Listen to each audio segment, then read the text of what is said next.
Help me out here, Terry. Diversity, equity, and inclusion. You got it. All right. So Terry, welcome back. You're the first repeat guest on the show.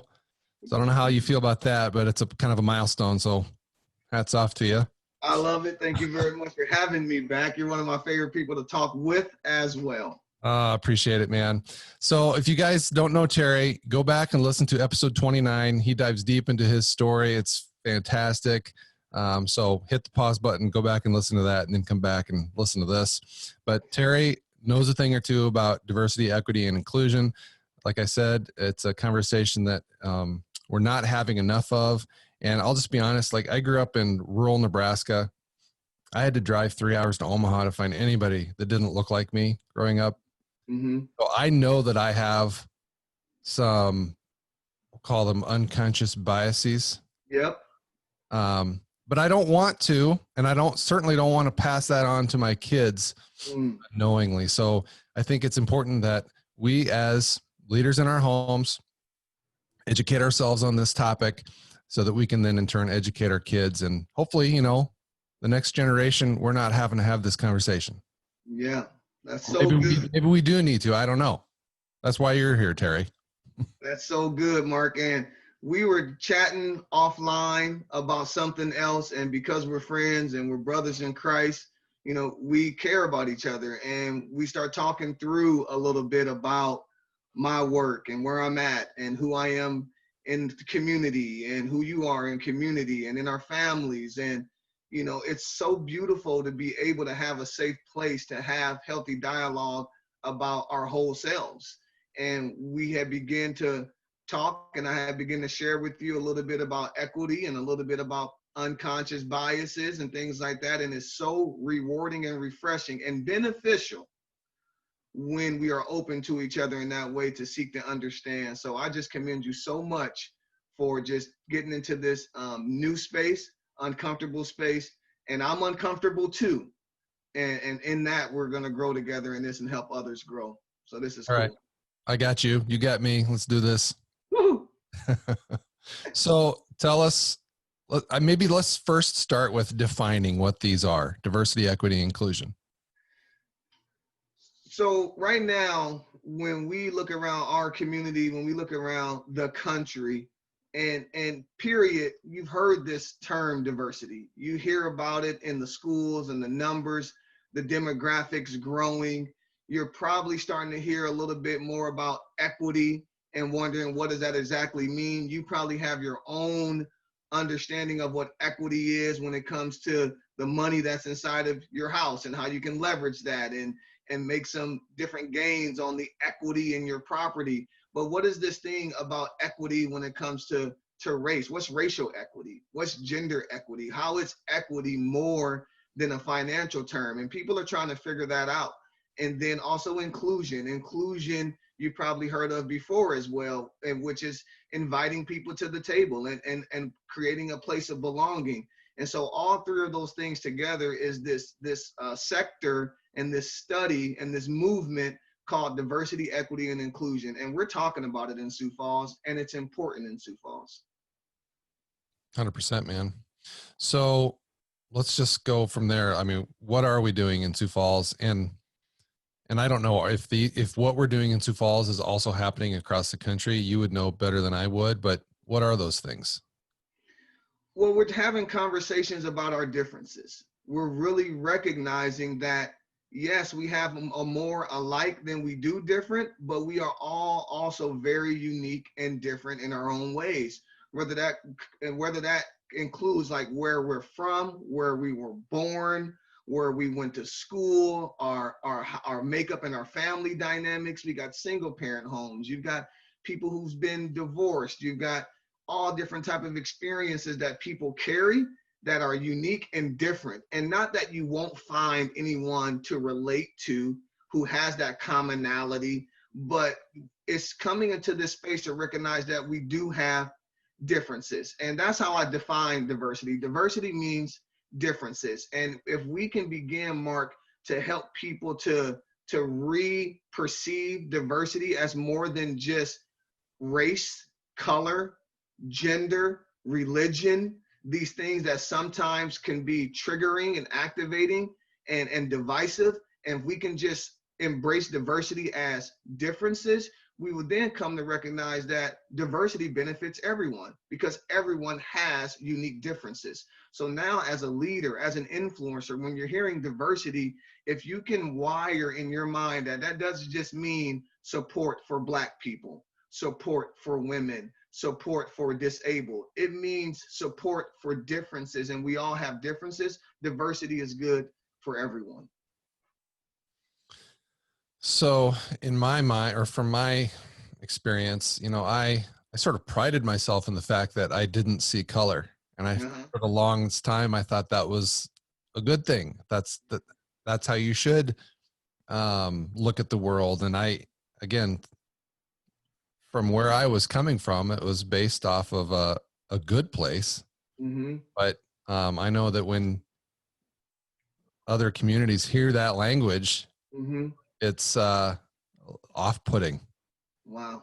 So explain that a little bit. Why is that not necessarily how we should be approaching that? Here we go. Here we go. Time to open it up. It's important that you recognize that statement is not a true statement. It comes from a good place. It is not a true statement. Unless you are colorblind, you see my color. So for you to articulate and declare that you don't see it is to look me in the face and lie to me. And then you want me or would assume that I would have a respect or a trust in you when you looked me right in my face and said that you don't see something that I know you see. Right. And why it hurts, and you said off-putting, it's offensive. Right. Why it hurts is because it denies my reality. I am 100% Black in America. And being Black in America has a reality that comes along with it, just like being a woman in America, just like being a white male in America, just like being a pastor in America. Whatever your identity makeup is, there's a reality that comes along with that identity makeup. And for you to say that you don't see my color is to deny my very reality. And when that reality, Mark, comes with anxiety, depression, fear, worry, concern, you in that statement completely minimize and neglect to honor all that is true and authentic to me. Yeah. And I have since learned that through having conversations like this with you and other folks. Like my eyes have been opened. And you're absolutely right. To say that denies everything that makes you who you are. And, you know, all of the struggles and victories you've had growing up in America as a Black man. Yeah. Like it just negates all of that, which is not fair to you. And does the whole conversation a disservice. So I guess my apologies for my past behaviors. Look at that. Look at that. And from there, from that humility, from that accountability, you grow, we influence others to come into this space of honoring differences. So I actually helped someone with this just yesterday. So I'm gonna offer it here too. Yeah. The statement, we said it's not true, but it comes from a place of, I see your soul, I see your spirit, I see your humanness. And that's okay. And that's the intent. That's the intent. Yeah.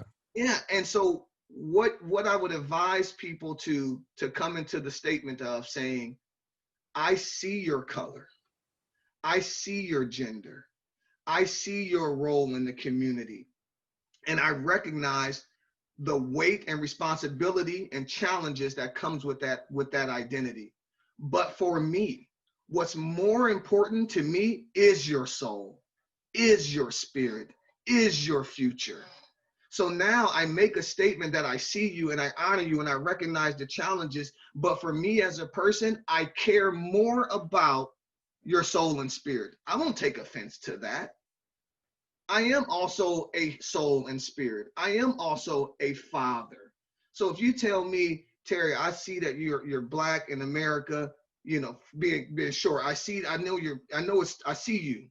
I know it's hard being a minority, but you know what, Terry? What I care about too is you being a good dad. And how can I help you be a better father?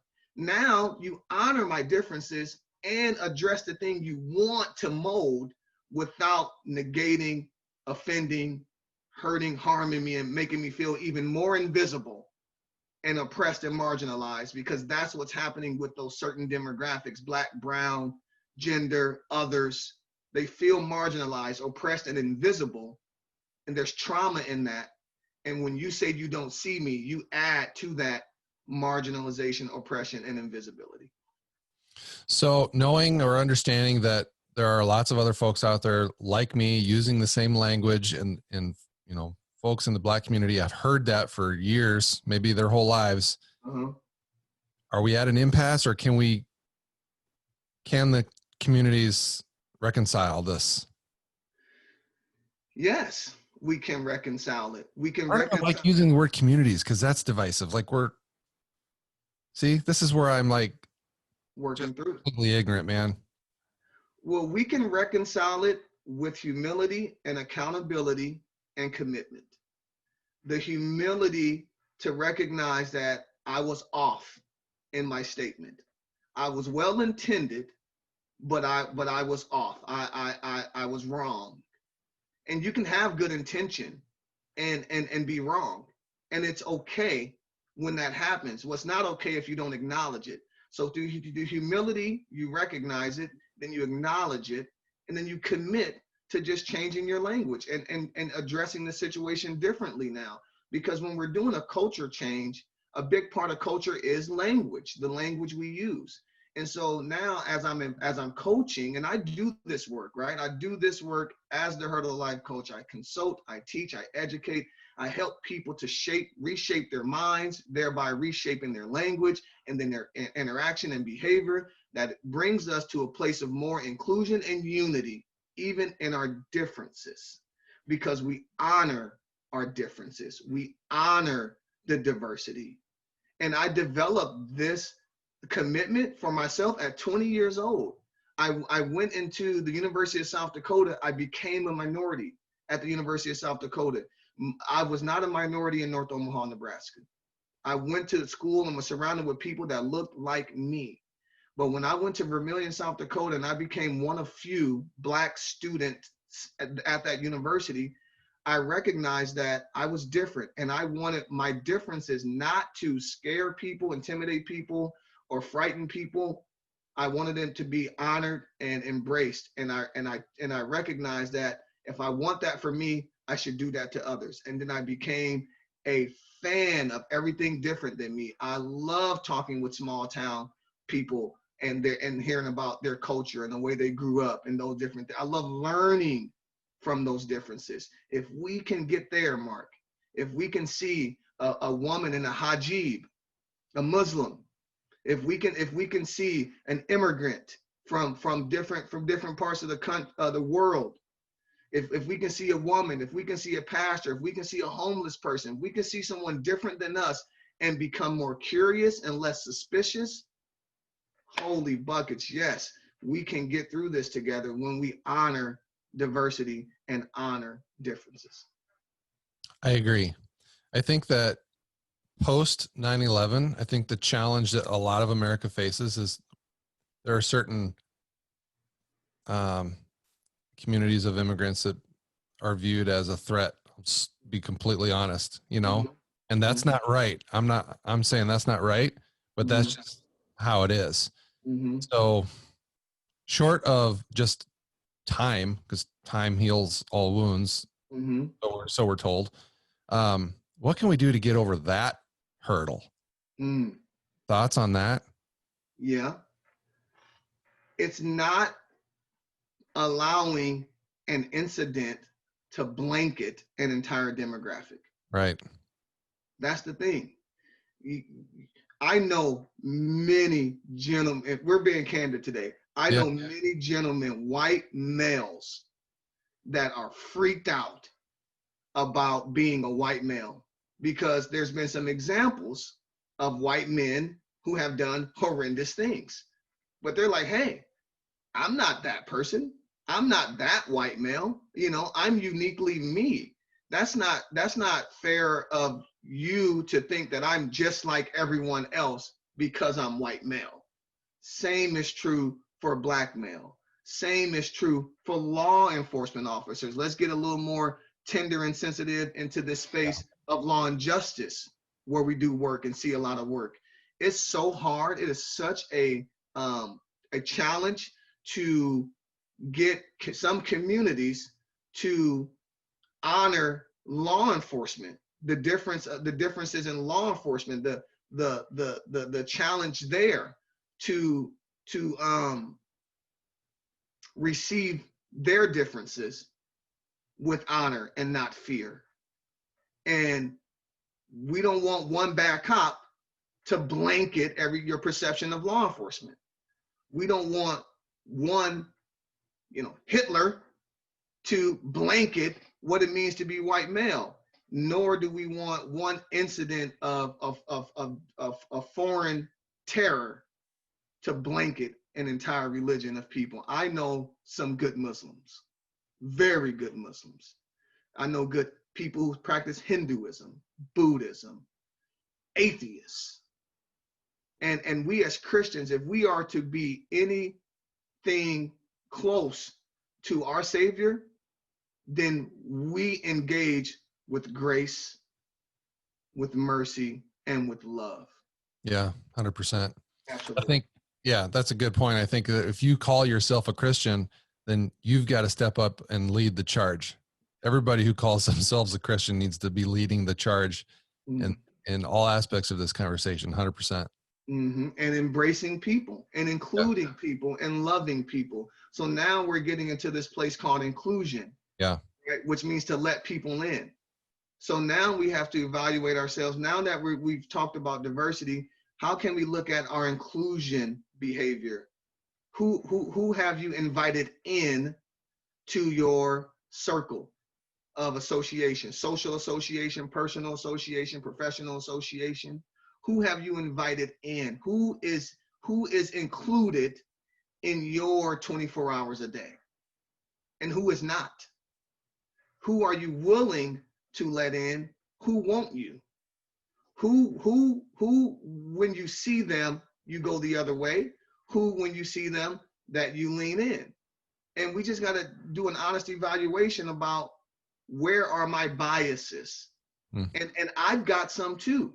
Absolutely, I've got some. I've come a long way with my biases from law enforcement, but you better bet that there's been plenty and many of times if I see a law enforcement officer going the other way, don't even know who that is, have no idea that person's identity or makeup, and my bias is like, go the other way, not good for me.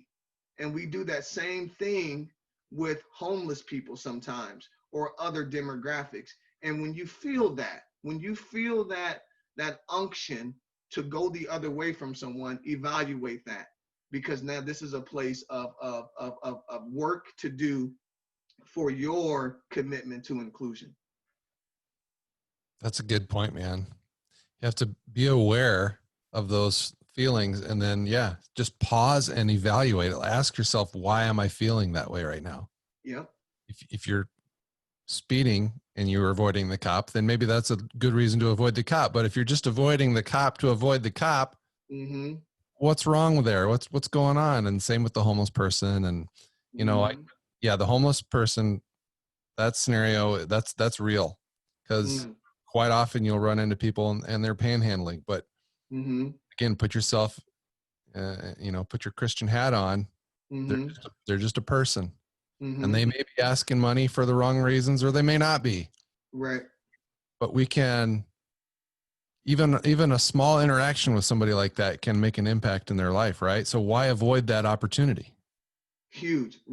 Acts of random kindness. Yeah. The ARC, right? The ARC, A-R-K, acts of random kindness. We are called to do that. We are called to do acts of random kindness. And I was just having another conversation with a friend that says, agitation, irritation, and frustration, these are indicators and opportunities for maturation, for maturity, for growth. anytime you feel an irritation, an agitation, or a frustration, you can choose to go external and do the work to try to change your external environment or that person, or you can do the internal work and say, what is it in me that's irritated by that? Right. Agitated and frustrated. So when you feel those energies, that's an opportunity for growth there. And you don't have to make a decision right then and there and change, but you can make a decision right then and there to reflect and introspect and find a friend to talk with it about and work through it.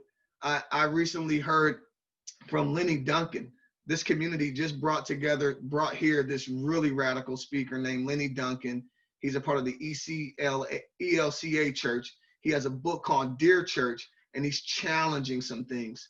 One of the things he says is, Mark, there are people who are practicing their religious freedom, but they are not practicing Christianity.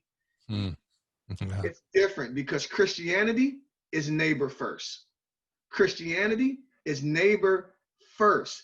And so now if we aren't truly treating our neighbors as ourselves, treating the others as ourselves, we are not practicing Christianity. What happens for me when I see panhandlers is I perceive them as my own.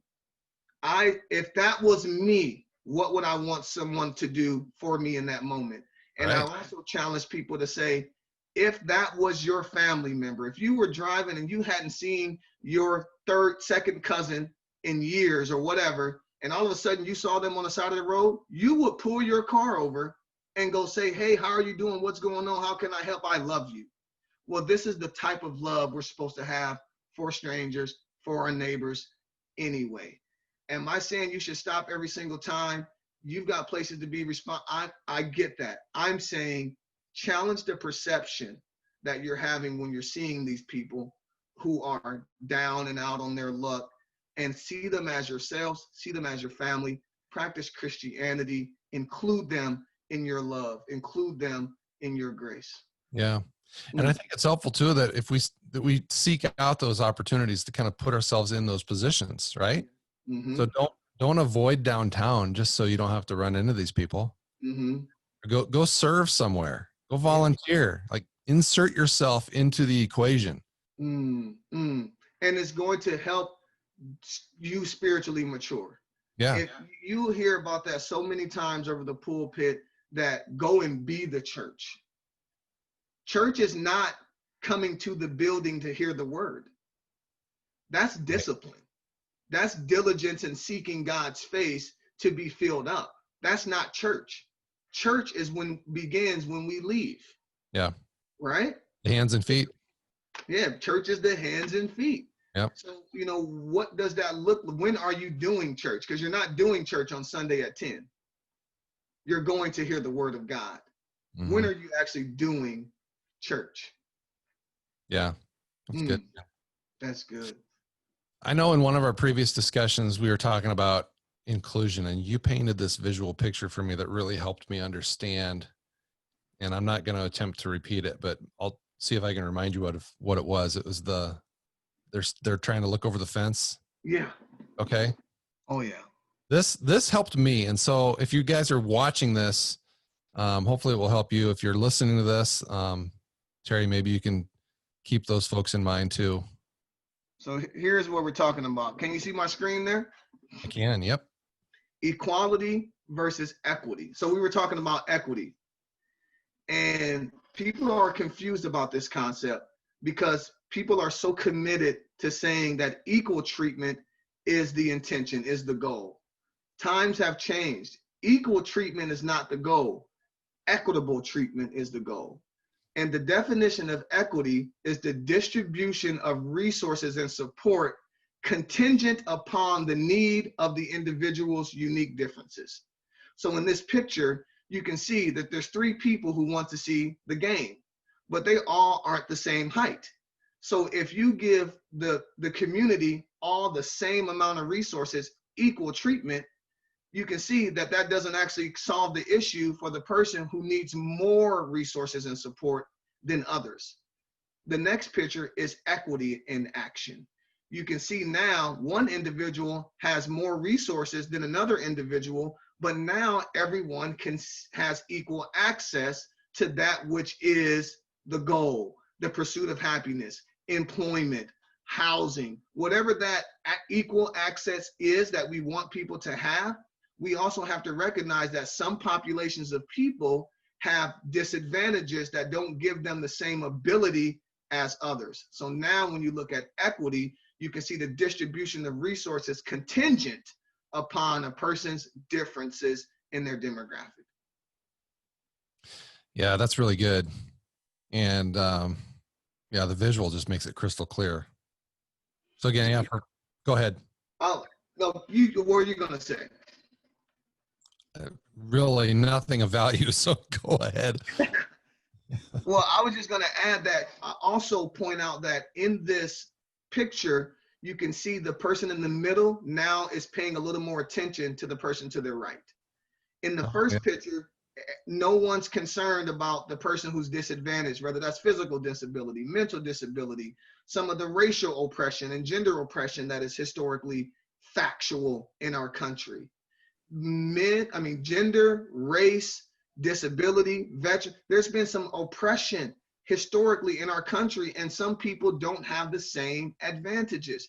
But because of the belief that as long as everyone gets the same amount of treatment, then you have people who don't even pay attention to those who are disabled or disenfranchised or marginalized. But when you do equity, now you can see the person in the middle is paying a little bit more attention to the person on the right, including them, seeing them, and honoring them with equity.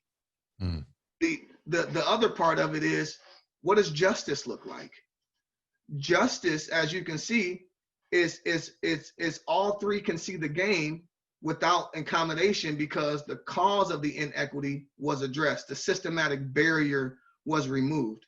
So if we have an issue with equity, which we shouldn't, but some people do, then let's be advocates for justice, which is removing the systematic barrier.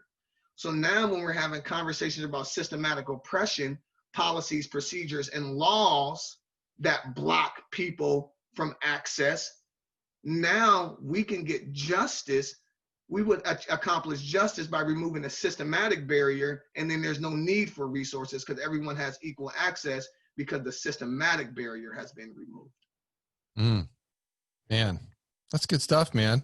It's deep. And one other piece of it is to now take a look at the reality. Mm. Now we're looking at the reality. We talked about equality. I've defined equity. Now take a look, Mark, and those who are watching with us, our reality. There are some people and populations that have so many resources that they're leaps and bounds ahead of other populations. And then there's other people who are deep in a hole in regards to a pursuit of happiness, employment, housing, other things we want people to have. So we've got so much work to do in equity because the scales are already tilted because of historic oppression, different privileges that were granted to other populations that weren't granted to others. There's generational wealth, generational inheritance that does not exist in certain populations.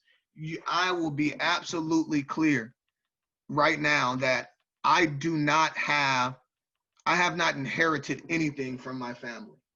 There's no businesses, there's no land, there's even no business sense that I was able to develop and understand, get a teaching in early in life, like some others have had the privilege to.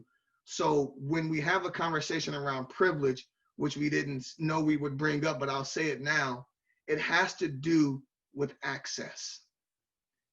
To have a white privilege is to acknowledge that you were giving access to certain things that other people were not.